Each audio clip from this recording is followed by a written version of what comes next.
Archibald Motley. He was born in 1891 in New Orleans and raised in Chicago.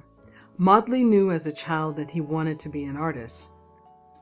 At the age of 2, his family moved from New Orleans to Chicago, but New Orleans culture continued to influence him.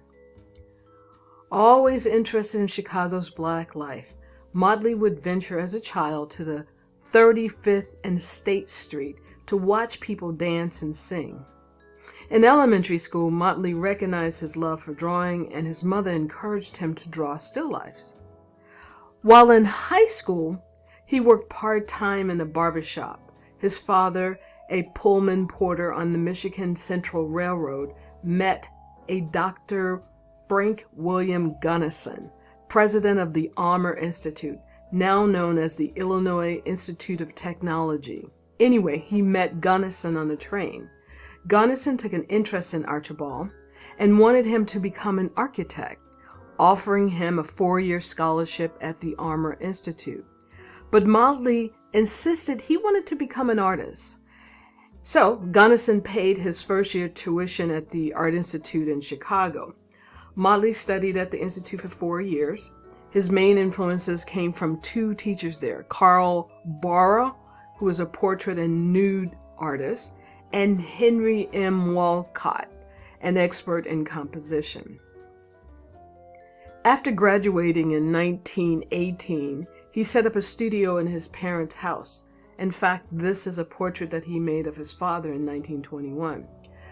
Working for a time on the railroad with his father, he filled many sketchbooks with drawings while traveling across the country. Motley had a difficult time finding work because of his race. Therefore, in the 12 years of his career, or I should say the first 12 years of his career, Motley depicted African American portraits like the one of his father. The name of this painting is called Octoroon from 1922. Motley examined and distinguished ethnic identities and miscegenation through images of women he referred to as mistresses, octoroon, and quadroons. Quadroon, octoroon, and more rarely quintroon was historically racial categories used in Latin America and part of the 19th century southern United States, particularly in Louisiana. Quadroon is someone of 1/4 Black ancestry. A quadroon has a biracial parent, Black and white, 1 white parent or 3 white grandparents, and 1 Black grandparent. The word quadroon comes from the Spanish word quarter. Quadroon means someone who is 1/8 Black. Quintroon means the 5th generation of Black ancestry. Again, these are all racial categories that was used in Latin America and the southern part of the United States by the Spaniards. This portrait not only celebrates skin tone diversity, but demonstrates how these categories are synonymous with public identity and opportunities in life. This is a portrait of Archibald Motley's grandmother.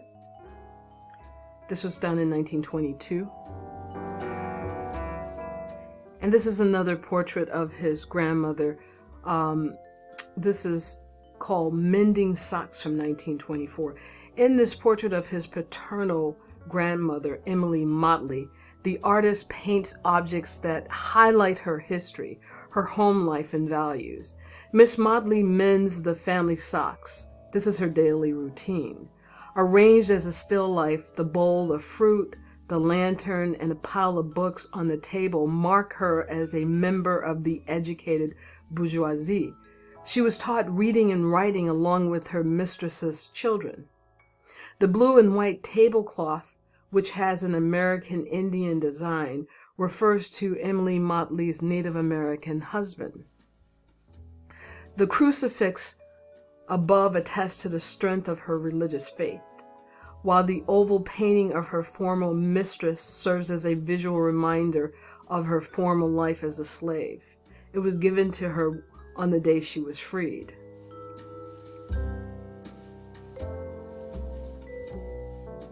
This is another portrait that's pretty straightforward, just recording the characteristics of this woman peeling apples.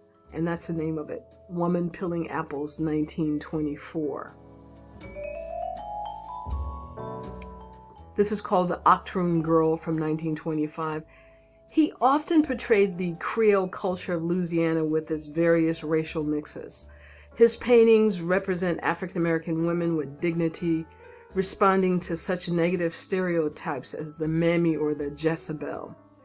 They were some of the first paintings by African American artists to receive critical acclaim from European and American gallery owners and as well as curators. The name of this painting is called Cocktails from 1926. When Henry Osawa Tanner was the only widely recognized African American artist, Motley emerged as a prominent artist. Again, this was 1926. Look at his colors and look at his composition. Incredible composition. The name of this painting is called The Reception or After Tea, 1926. And you can tell the difference in the class of people in each one. In 1928, Motley became the second Black artist to have a one-man exhibition in New York City. Also in 1928, this realistic portrait of a working-class Southerner called Old Snuff Dipper received a gold medal in the first Harmon Foundation exhibition. In 1929, the stock market crashed, and Motley won a John Simmons Guggenheim Award. He was the first Black artist to receive such a fellowship and spent the year painting and studying in Paris, where he painted Parisian genre scenes, including this piece that you see here called Blues from 1929. This is set in a Parisian Black and Tan club where Blacks from South Africa, the Caribbeans, and the U.S. hung out, danced, and listened to the latest Black American music. Motley's Blues is bold in its racial and cultural focus. Also, it's very modern and assertive in its aesthetics of Black performers. Once more, Motley painted a sensuous Parisian evening outside an interracial American nightclub. This is called the Jockey Club from 1929. During his time in Paris, he exhibited paintings with the Swiss American Society in Stockholm, Copenhagen, and Munich. Yet he did not contact Tanner or any other African American artists living in Europe, such as Hal Woodruff, Palmer Hayton, Augusta Savage, or W.H. Johnson. He ignored invitations and later said, and I quote, "I think when you go to a foreign country, you don't go there to see Americans," end of quote. This is another one of his paintings called Café Paris from 1929. Another one called La Rue Paris, 1929. When Archibald Motley returned to the U.S., the Depression had already begun. On a trip to Pine Bluff, Arkansas, he made this painting and several portraits. This is called Tongues, Holy Rollers, 1930. In 1924, Motley married his high school sweetheart, Edith Gronzu, the daughter of a German immigrant who disowned her when she married Motley. This is a portrait. It's simply called Nude Portrait of My Wife, 1930. This, of course, is another portrait of his wife, Miss A.J. Motley, from 1930. This is called Brown Girl After the Bath, 1931. The cultures of New Orleans, where Archibald Motley was born, and Chicago, where he later lived, inspired many of his paintings, such as this one. This is a really interesting painting because it's what we would call a double portrait, right? We see a side view as well as a view of her in the mirror. During the years of 1913 and 1931, Motley painted numerous portraits of middle and upper class African Americans. Often these were family members or friends to promote greater understanding among white viewers of his Black heritage. When Motley returned to Chicago in 1930, he began painting portraits and genre scenes of African American communities in Chicago's Bronzeville neighborhood, home to most of the city's African American population. He said in 1933, and I quote, he says, "It's my earnest desire and ambition to express the American Negro honestly and sincerely, neither to add nor distract, and to bring a more sincere and brotherly understanding between him and his white brethren." End of quote. The name of this painting is called The Plotter from 1933. And you wonder if they're plotting about the fight that's happening up in the upper right-hand corner. And that might be Joe Louis. Motley is best known for his portraits and genre scenes of Chicago's Black Belt, which includes South Side neighborhood dance halls, pool halls, street life, bars, and social clubs. He was the first artist to focus on Black nightlife in the cities and was fascinated by its vitality and diversity. Also, the mixture of natural and artificial light also intrigued him, and you can see all of those things in this painting, which is one of his most popular from the series called The Black Belt from 1934. This is called The Jazz Singer from 1934. Motley distinguished himself from many of his contemporaries and successors, including Jacob Lawrence, by painting his fascination with the shades of skin color. Even in the very populated street scenes, Motley presents a variety of skin tones rather than limiting his palette to a single color for African Americans. We see the same even when he creates a more historical kind of painting such as this, which is called Progressive America in 1935. This is called Saturday Night from 1935. This is called The Liar from 1936. Archibld Motley, doing an interview in the Smithsonian, said this, and I quote, he says, "I think that every picture should tell a story. And I think if a picture doesn't tell a story, then it's not a picture. Of course, it's all right if you want to paint something decorative. Well, that's all right too, but that's a decorative painting. That's a lot different than doing something from the heart, something that's very serious." End of quote.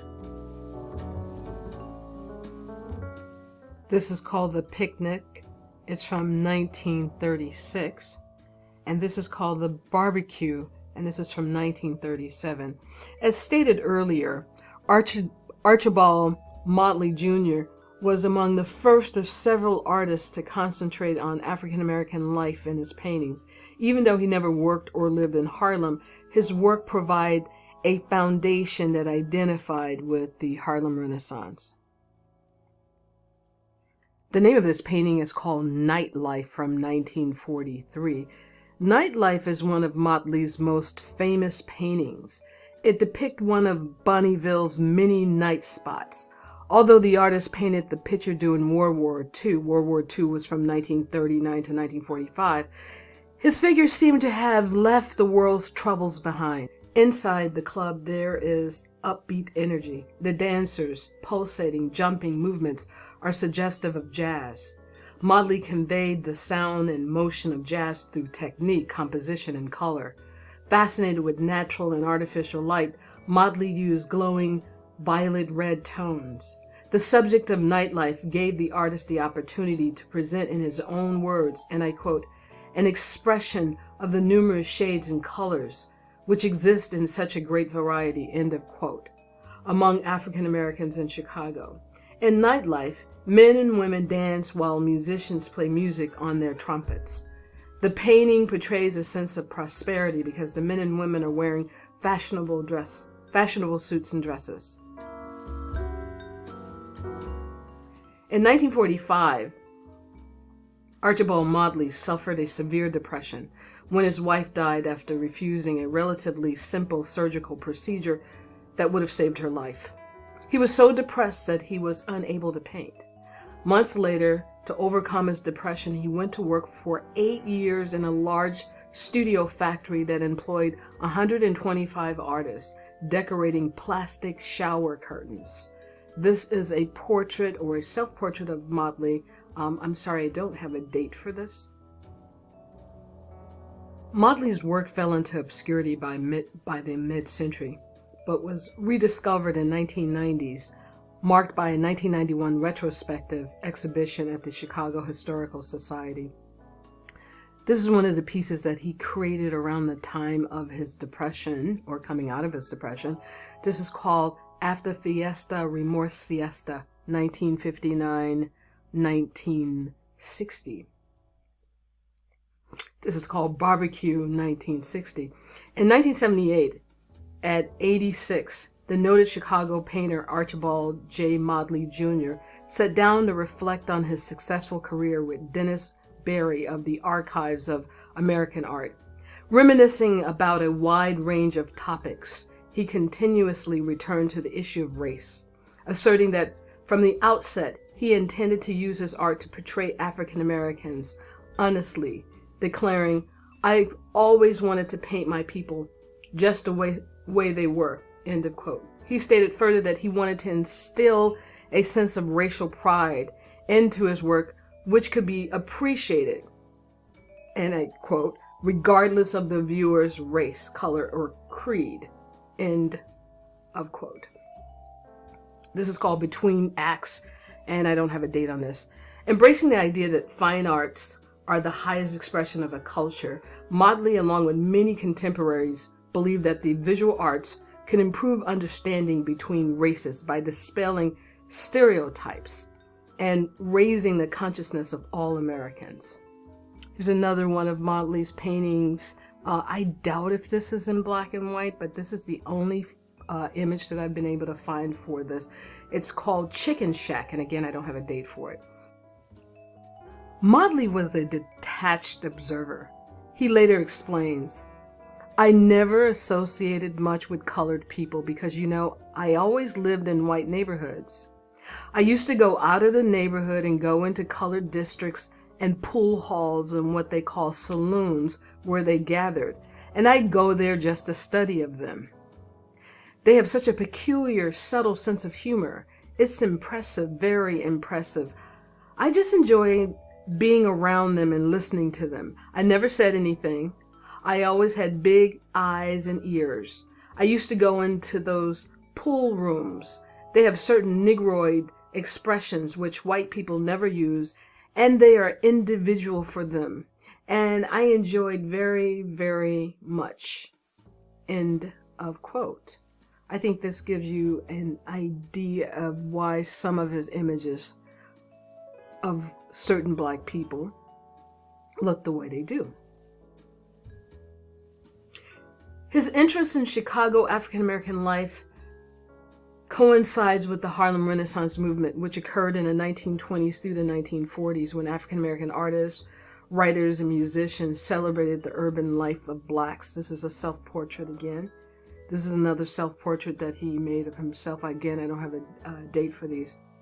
Archibald Motley died on January the 16th, 1981 in Chicago. He reflected the perception that light-skinned blacks had higher social status. He believed that his paintings could promote a better understanding among white viewers of his black heritage. Archibald J. Motley Jr. was one of the first successful African American painters who devoted his career to African American subject matter, even though he didn't like black people.